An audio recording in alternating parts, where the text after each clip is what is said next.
What's up everyone, Subterranean here, and today we're going to learn how to construct, arrange, and mix down an average dubstep song. Please note that this is not a video on how to make a dubstep song in general, although you may get some help on that subject from watching this. I also won't dissect how I made a lot of these basses and leads, as this isn't that type of video, but if you download the full Ableton project file, you can open up the sounds and see how they were made. And I'd also like to point out that this song does not represent my full producing abilities. I made this song purely as an example for this video, and as such, it's far more simple than the music you'll find on my SoundCloud. So here's the fully constructed, arranged, and mixed down track.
Keep in mind that these aren't rules that every dubstep song should follow. I actually encourage taking this song construction that I already have and tweaking it and straying away from it.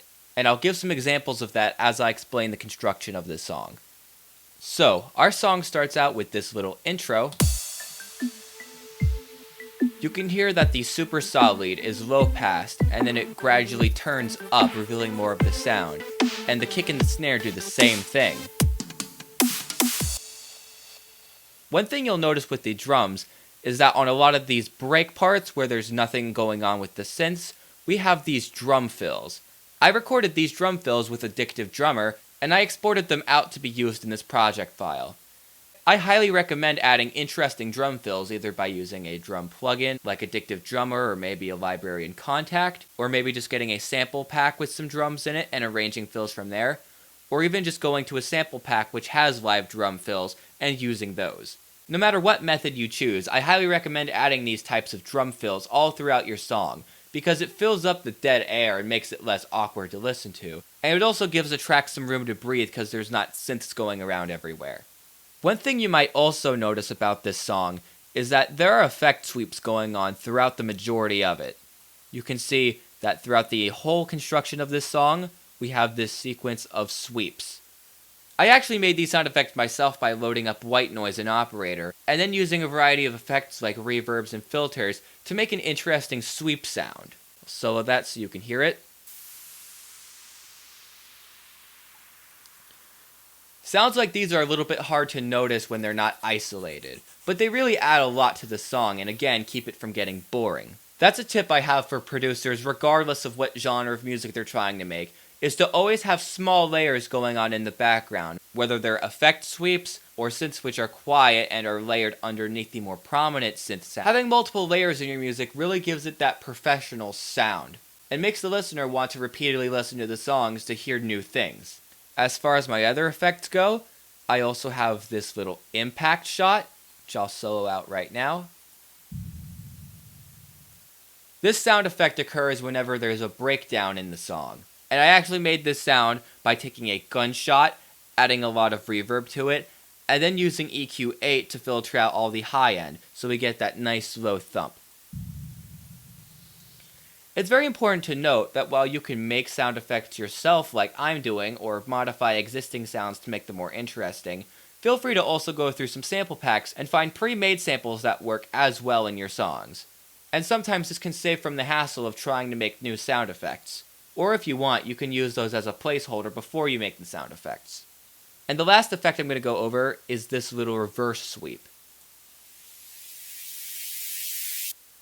This is another sweeping effect I made. This time I took the sample which was originally going down in volume, and I reversed it so it goes up in volume.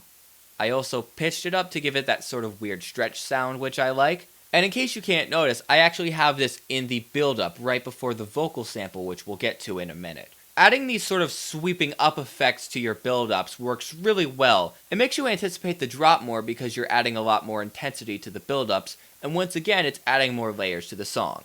I'll discuss more elements of the song in a minute, but let's get back to the arrangement. So after this intro, we have this section.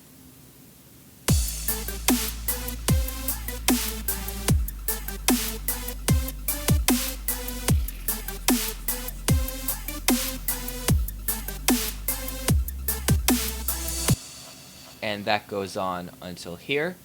And this could be described in more traditional music terms as kind of a verse. So if I was going to compare the construction of this song to the construction of a more typical pop song, I would say this is obviously the intro, and then this little part with just the synths would be considered the verse, and then this could be sort of a breakdown or a bridge, and then this drop would be the chorus. One thing that makes constructing these songs really helpful, and in general can save time when you're making music, is to add locators. To do this in Ableton, you go to a bar of the song and you right click about up here, you click add locator, and there's our locator. We're going to name this one intro because this is the first one, and we'll drag this all the way to the beginning. And by doing this, you can mark each part of the song. This makes it easier to construct your songs, and it also means you can jump through parts of the song and get to parts you want to fix or work on quicker without having to dig for them. So now that we've got the intro, we'll just call this the verse. Move that over. And then this part would be the breakdown / build-up. I'll just call it breakdown. Before I elaborate more on the breakdown, I'd like to discuss this one part of the verse.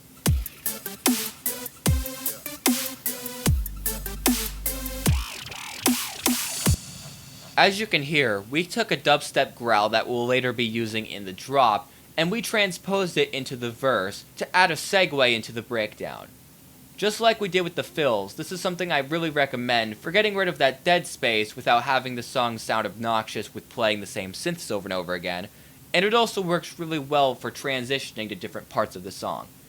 Now we have the breakdown, and as you can see here, we're playing the same melody that we were playing through the verse, but this time we've looped it to not play the whole melody, and we actually did that in the intro as well. And one thing that we dropped in the breakdown that we had in the verse was this little saw bass, as I've called it. This is a very interesting sound that sort of fills up a little bit of gap with the mid bass, because the sub bass that we'll get to later is taking care of all of the low bass, and of course we have the frequencies taken up by the typical Skrillex sounding basses in the drop, but in the verses it could be kind of bland to not have any real mid bass going on. So to remedy that, I took a saw wave, an analog, and I detuned it and played it at a low octave, and then I went into EQ8 and I removed some of the lower end bass that the sub would be taking care of, and then I removed a lot of the high frequencies, and then we have this kind of mid-range bass.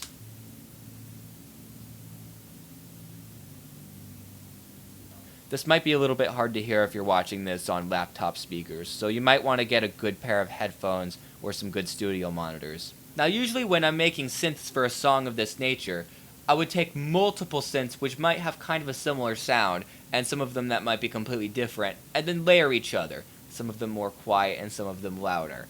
But seeing how this is just an example track, and seeing how some people out there might not have the best CPUs, we left it simple by having a super saw that I made in Serum, very basic trance-like sound. And an operator, I took a sine wave, played it at a high octave, and I turned off the sustain and gave it a short decay, and I made these little sine wave bell sounds.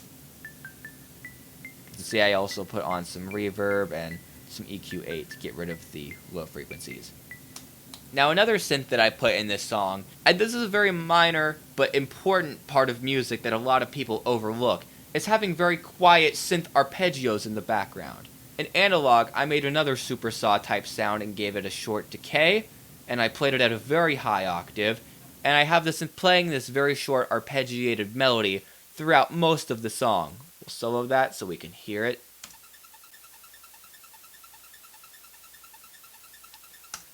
It's very quiet and very subtle, but it's also extremely important because again, it's adding more layers to the song, keeping things interesting, and it's keeping some more melody in the song. So when the drop hits, there's not just chaotic bass going on. There's still a little bit of melody there to give the listeners some comfort. And if you're wondering why we have some blank MIDI tracks floating around, we'll explain that much later. Now let's focus a little bit more on the breakdown and build-up. Now breakdowns are pretty self-explanatory. Parts of the song get stripped away, and then they fade back in, or new ones come in, and they build more anticipation for whatever will come next. In our case, it's the drop. If you want your songs to be longer, you might want to have a breakdown be separate from the build-up, but we're making just a short 3-minute song here, so having the breakdown and the build-up occur at the same time will work. A very important part of build-ups is to have a lot of rising sounds, like that sound effect sweep I showed you earlier, and another great way to do that is to have synths that rise in pitch, like this one that I made.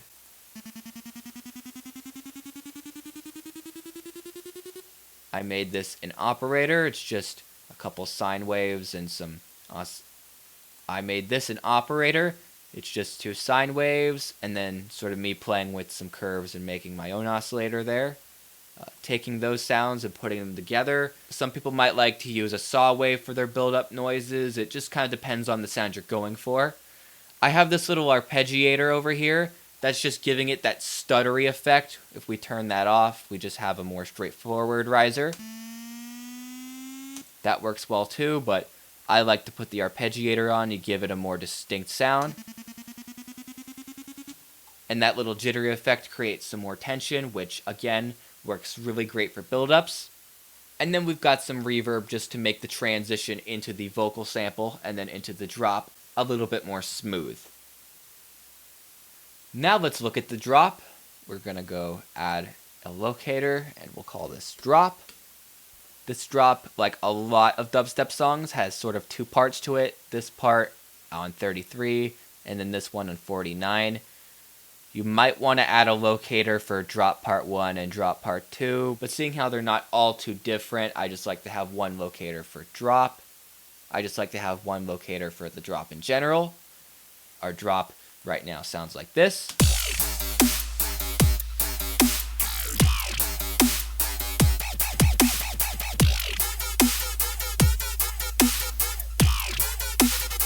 Now, I'm not going to go too crazy in depth about explaining what all the basses do, as there's several of them here, and this isn't really a how to make a dubstep song or how to make a dubstep bass video. It's more about constructing the song and then mixing it down.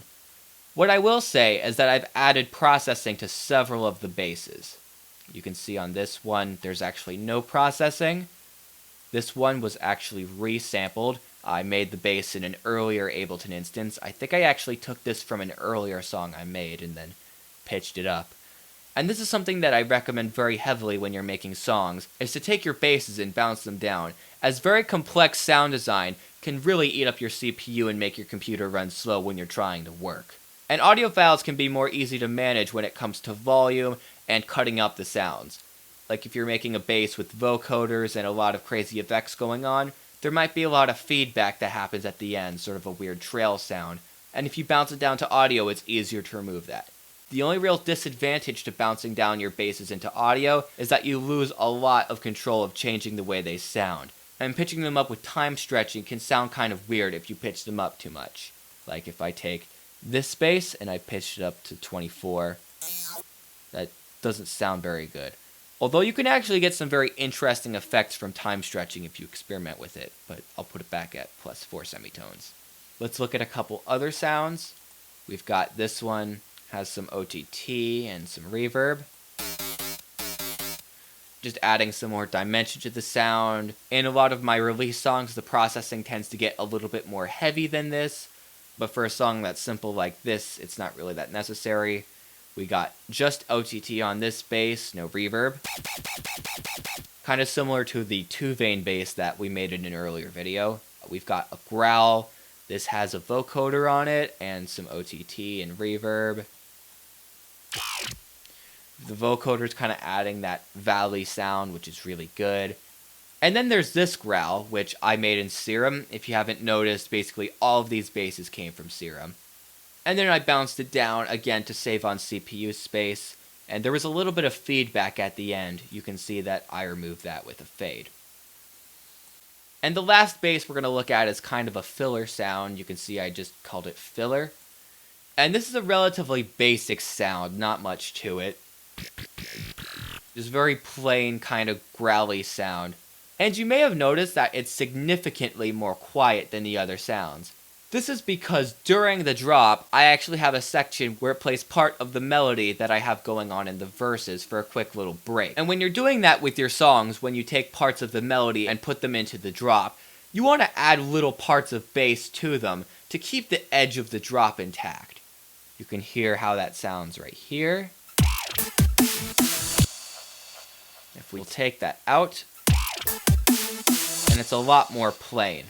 The reason why we're taking a part from the verse's melody and putting it into the drop is to add a more consistent feel to the song. When you're making music and you have elements of a song which just come and go at random and they never reoccur, the songs can feel like they're haphazardly constructed, almost like you're doing something on the fly. And it's not very fun to listen to, especially in electronic music, where repetition can sometimes be necessary. To give the song a more consistent feel, we take parts of the melody and interspice them into the drop, so there's something predictable for the listeners to hear, and the songs don't feel improvised and random like if we just had ideas that come and never do anything. After the drop, we go into another verse section, so I'm just going to call this verse 2. Now this is where the construction of the song can vary depending on what you're trying to make. You might want to go into a complete breakdown, and then have a part that's similar to this verse, and then go into a breakdown / build up, and then into a drop, instead of heading just straight into a verse. And you might also want to make a drop that's shorter by cutting out the second half, and then going straight into the verse if you want a very streamlined song. But for this song, we'll go back into another verse after the second half of the first drop, then we'll go into a build up / breakdown, which is basically the same as the first one. We'll just call that breakdown. And then we'll be going into the second drop. Just call that drop 2. Now for the second drop, I didn't really change that much from the first drop. For the first quarter or so of the second drop, I have the drums going in double time to give it sort of a rave-ish feel.